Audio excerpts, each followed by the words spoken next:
Smarties, today Steph and I are chatting about what all clinicians, learners, teachers, and parents need to know to finish the academic year strong. We all want the learners we work with to thrive throughout the year, and it is hard to build up that sort of stamina. In this episode, we share our tips and tricks. If you are new here, please go ahead and consider supporting us via our Patreon. You can subscribe to our Patreon at www.patreon.com/LearnSmarterPodcast. And for $5 a month, you can support the work we do. And as a thank you, you'll get all the extra bonus content, extended interviews that we have done in the past 307 episodes. That's www.patreon.com/LearnSmarterPodcast. Let's dig in.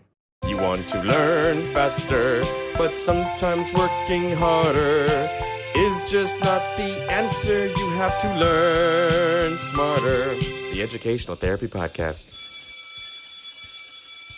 Hi, Smarties. Welcome to episode 307 of Learn Smarter, the Educational Therapy Podcast. I'm Stephanie Pitts. And I'm Rachel Kapp, using my standing desk today.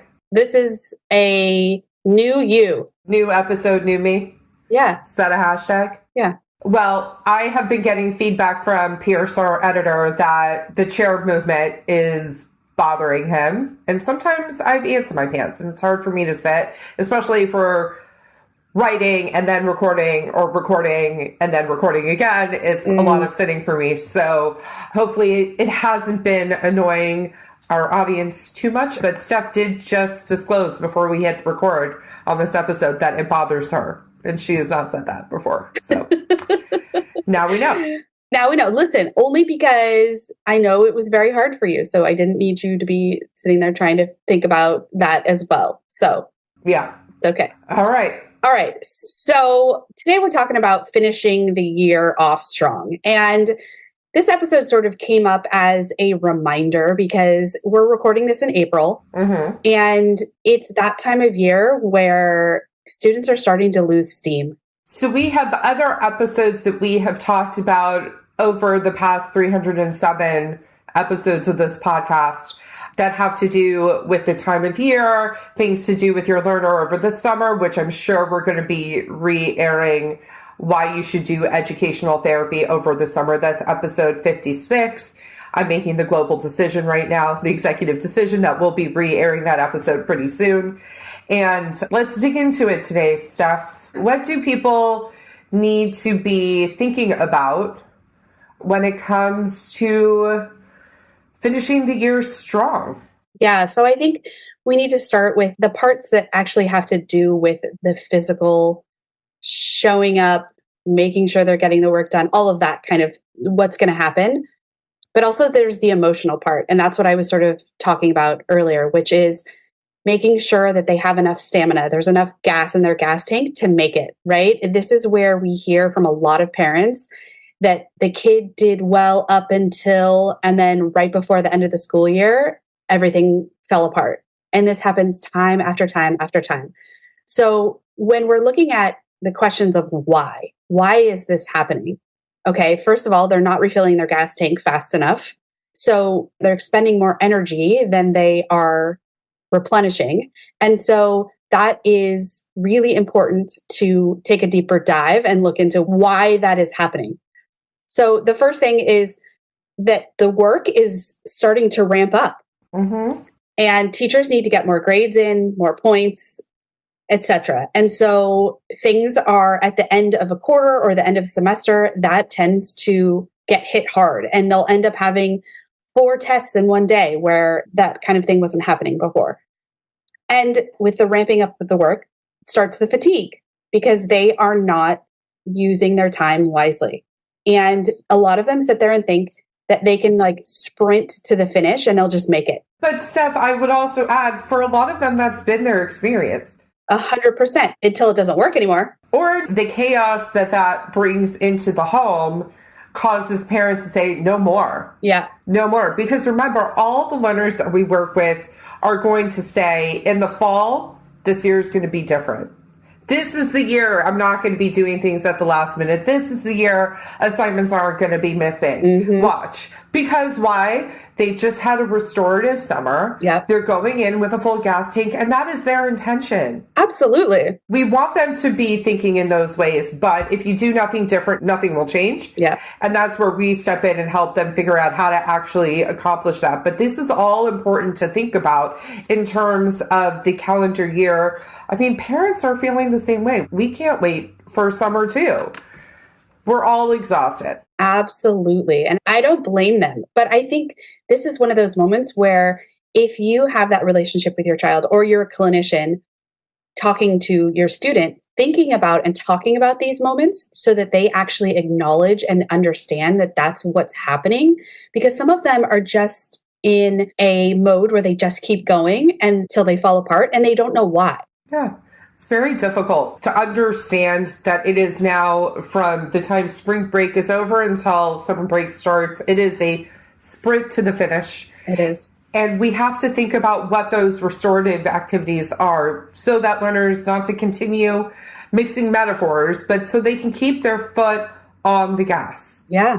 We have to remind these learners that realistically, there's only a little bit more. Yeah. They've done the majority of it. And how do we want to finish? Yeah. What is that conversation? What do we want it to look like? What are the goals, not just grade-wise? Totally. What do the goals look like in every part of their life so that they can have some sort of balance? And I think that that's important for them to stop and think about, because so often they don't.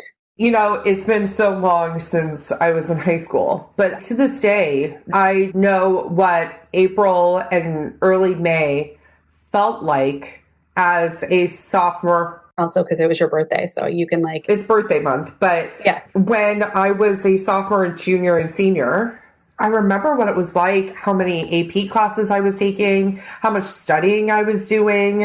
I mean, I was on lockdown really from spring break until APs ended in the second week of May. Yeah. It's an intense period, but it also is a limited period of time.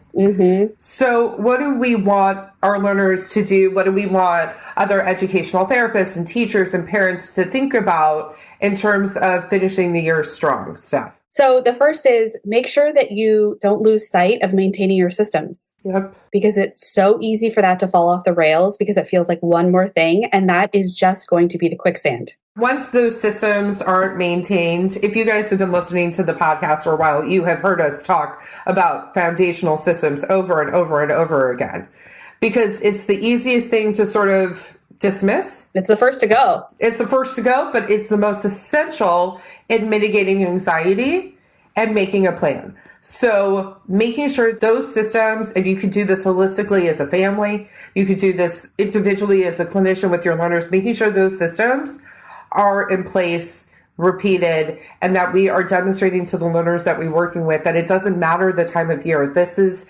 lifelong habits that we're talking about here. So doing restorative activities to give them energy, right? I often say when I'm talking to parents, kids need to be kids. So let them be kids. Let them spend time with their friends. Let them do the things that fill their tank so that they feel like they can tackle the things that are coming down the line, because it's going to be intense, especially if you're a sophomore or a junior. It's intense. So I think figuring out with them what they like to do that makes them happy. I'm like having the conversation about what is restorative, because I am an outgoing person, but in order to restore, I have to be alone. And so I'm an outgoing introvert. An extroverted introvert? I'm an extroverted introvert because I like being around people, but it does drain me. I'm not the person who, if I've had an intense week, I want to go out and go to dinner. Yeah. Like I want to be at home. I want to be watching my Bravo shows. That's what I want to be doing. What do you want to do when you want to restore stuff? I think there's a couple of things. I want to be home and I want to be having yummy dinner, watching something, right? I can picture it at night, or going to Disneyland is also restorative for me. Yep.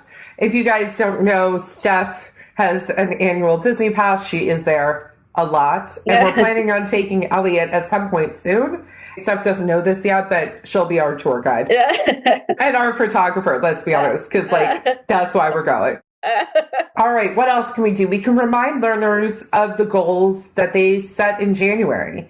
And this is just a reminder to all clinicians that at the start of a new time period, whether it's August, semester, quarter, year, whatever it is, it's an opportunity to start off strong, make sure systems are well established, but that goals are clear and identified. Sometimes we'll do things like even have learners write themselves a letter in January that they'll read in March. So they're writing things to themselves, and we're helping sort of future self by using the present day self. So definitely remind them and have those conversations about what those goals were, and hopefully they're documented so you guys can remember. And if they're not, then do one now for the end of the year or when things start to feel too much. Yeah, why not? And we'll go ahead and link an episode that we've done on goal setting in the show notes to this episode as well. If you've been a longtime listener, you've heard us talk about SMART goals in the past, but we absolutely love doing that. We do that internally with our team, and it's great. Yeah. What else, Steph? So watching for things that are falling through the cracks. This is where the portal audit is essential because things might not get placed in the right place or get turned in correctly or at the right time. And you need to be watching for those things or things that were given at the beginning of the semester that are due at the end of the semester that they've been putting off because it's not the end of the semester yet. So watching for those things that they need to be working on in time is important to check, make sure it's not falling through the cracks. And we'll make sure that we link the episodes that we've done in the past on online portals. We want to be checking to see if they can still get credit for things that are missing and if it is a valuable use of time. We're not just submitting missing assignments because they're missing. We need to be making calculated, smart, wise decisions about how time is spent right now. Yeah. Sometimes, though, it is points that it's already done. And so just finding it and making sure that they actually turn it in is so important. There's plenty of teachers that will let them still get credit. Might not be full credit, but if it's already done, those points are worth something at the end. And let's not let perfection stand in the way of progress with that. Some points are better than none. 100%. And then you want to be making sure that you're being accountable and maintaining a knowledge of what's coming up. That's where they get into trouble.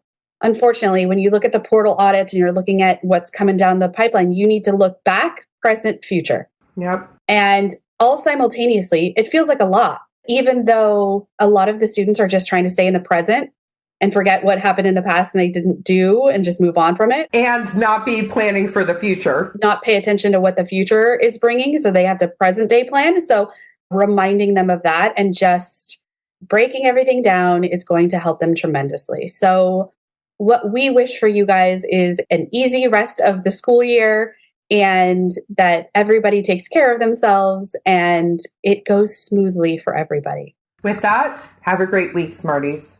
Have a great week.